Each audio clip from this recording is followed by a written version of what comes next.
থকা বস্তুৰে আজি এটা ফেচ পেক আপোনালোকৰ মাজত শ্বেয়াৰ কৰিলোঁ আৰু যিটো ব্যৱহাৰ কৰি আপোনালোকেও সুফল পাব পাৰে আৰু কিদৰে মই কি ইয়াত দিছোঁ আপোনালোকে চাই থাকক। প্ৰথমতে ইয়াত দিলোঁ মই হালধি মই 1 চামুচ লৈছোঁ।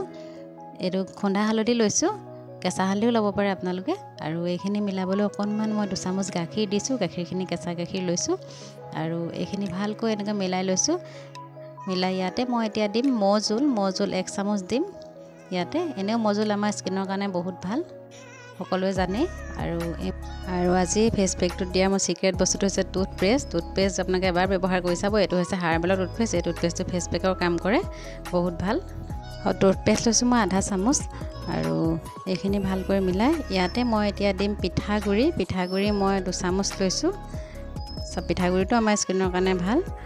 আৰু এতিয়া এইখিনি ভালকৈ এটা ধুনীয়া এটা মিহি ফেচ পেক বনাই লৈছোঁ। আৰু এই পেকটো আপোনালোকে ব্যৱহাৰ কৰি চাব আৰু কমেণ্ট কৰি জনাব কেনেকুৱা লাগিলে। আৰু এই পেকটো ব্যৱহাৰ মই কৰি আছোঁ বহুত দিনৰ পৰা। অকণমান টুথপেষ্ট কম হৈছিলে আৰু অকণমান দি দিলোঁ ইয়াতে। আৰু মুখখন বহুত ভাল লাগে, চাফা লাগে আৰু দাগবোৰ পৰা আঁতৰি যোৱাৰ নিচিনা লাগে। আপোনালোকে চাব নিজে আৰু লগাই চাব, একো আপোনালোকৰ ছাইড এফেক্ট নাই ইয়াতে। আৰু পেকটো এইদৰে ইমানটো জোখত এইদৰে ভালকৈ এফালৰ পৰা লগাই যাব ধুনীয়াকৈ। আৰু পাতলটো এনেকুৱা হ'লে ভাল হয় লগাবলৈ, ইয়াতকৈ বেছি ডাঠ হ'লেও বেয়া হয়।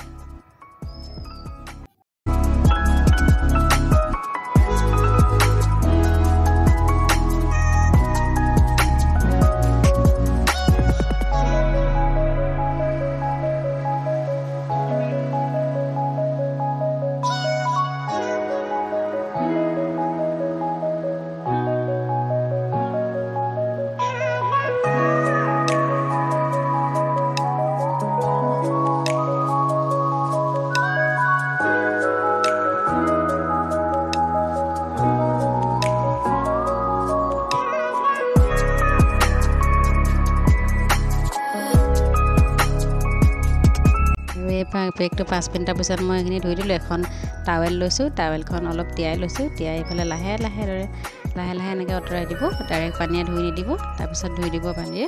আৰু এইখিনি ভালদৰে দেখোন চাফা হৈ গ'ল। আৰু স্কিনটো চাওকচোন, বহুত চাফা লাগিছে। এইদৰে এবাৰ লগাই চাবচোন আপোনালোকে, লগাই পেলাই কমেণ্ট কৰি জনাব কেনেকুৱা লাগিলে।